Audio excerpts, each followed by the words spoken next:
Welcome everyone to another fantastic segment of Wise-ish.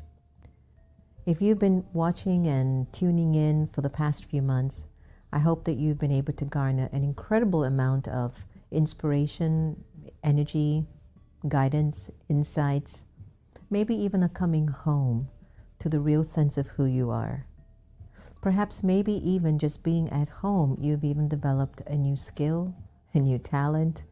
Maybe you've let go of some old ones, things that just weren't useful for you. But maybe you're also beginning to remember and reignite your passion, things that you had believed in for a very, very long time. In a conversation I was having with a friend today, I was sharing how sometimes our parents, without any bad intentions, they basically impose on you the lifestyle that they have lived and what they know.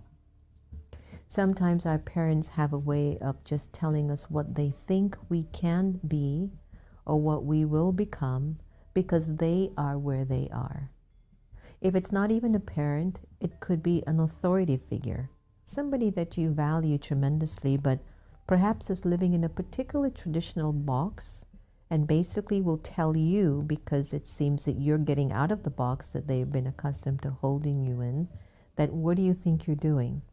And instead of inspiring you, they basically try to tell you, look, you are nothing more than this, so why are you creating a problem? Why are you stirring up the pot? There's always been that naysayer or that person who somehow has a fear within them to succeed, a fear within them to challenge their capacity. They carry a fear of questioning if they're good enough or they're worthy enough.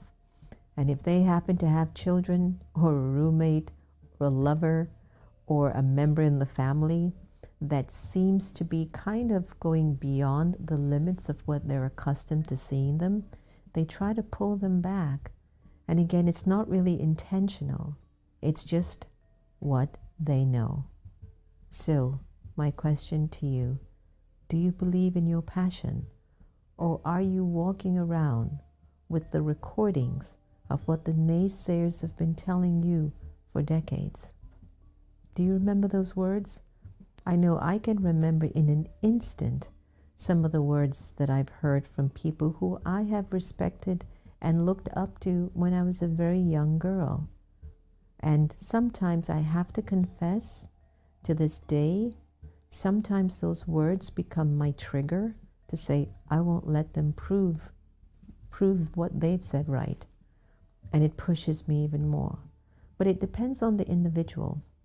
But yet I do think each and every one of us have this capacity to break through these limits. We believe in it, we know it, but the energy of the naysayers, those particular energies or souls that are trying to dim our light and to create a little tribe where everybody around you has a dim light and you stay dim with everyone. Haven't you ever noticed that if you hang around a certain group of people who are going nowhere, They seem very comfortable with you. They seem really okay and happy. And the moment one of you begin to step up and challenge that system, challenge that energy, challenge being in that same place, they all start to gossip about you. If they don't gossip about you, then one or two of them in your group will come and go, hey, I've been noticing you've been kind of acting strange, you know? I mean, what is all of this stuff that you think you're doing? I mean, things aren't very secure now. You need to keep your job. You need to make sure this and this is down packing. What about your family? They will tell you a whole bunch of things. Why? Because now your growth is making them uncomfortable. What happens is that when they see you growing and transporting yourself to another level of living and existence, you become a mirror for them to see where they're stuck in. And I really appeal to you to really pay attention to that. You do become eventually the people you hang around with the most. And today I was sharing at breakfast, you know, why is it that in our lives, if you're a lawyer, then, you know, a lot of lawyers like to spend time together. If you're an actor, then actors want to spend time together. If you're a doctor, then all these doctors feel very comfortable being together. If you're black, then you feel more comfortable being around blacks. If you're white, then you feel more comfortable being around whites. If you're Indian, then you feel, what is this? What is this sense of tribalism that we continue to carry inside that gives us this sense of comfort or safety? What I think is sometimes it's a crutch. Maybe it's there to help us to build momentum and to build ourselves eventually, to break out of those limits. Or maybe it's just, I give up, and since all of you around me are the same, then I must be okay. I don't know. There's something about that. I really believe I'm an oddball. I'm actually convinced I'm odd, and I'm wondering if there are any odd people out there. I'm looking for a tribe, because I don't think, it's not that I don't have odd friends, I do, but I don't know what it is. I've been thinking a lot lately. I don't want to be placed in a package. And yet, I'm sure there are people like me who have their own tribal vortex going on out there, you know? Maybe they are the ones who are Arjuna, the ones who take the initiatives, the ones who really know that the battle is within their own minds. It's the ones that keep challenging and testing themselves to see how much more they have inside of them. They are driven by their passion, but not by the naysayers. Now, I do want to reiterate, sometimes those naysayers are a blessing. They are a gift. And they've come into our lives to give us two options. Believe in what they're saying and stay with them, or believe no way in what they're saying and take the high road and go further and further up into your game. I've been thinking so much during this pandemic about what is happening in our lives and how are we actually functioning, being locked in our houses for months upon months upon months. And if we don't challenge ourselves to get better, we're going to get so weak. And we're just going to fall back and fall short on who we can be or who we wanted to be. It's a great time. And even though it's not always easy to create a new thought or a new idea about yourself, can I tell you, just start with one thing. You know, I've been wanting to exercise for a long time. And even though I have struggled with doing that, at least in the mornings, I'm doing a few sit-ups in the mornings. I have to say I have the blessing of not getting overweight, but still I have to be mindful and I still have to be careful of the food that I put in the body, the way that I use the body. But one thing I know for sure, everyone, I have to exercise more.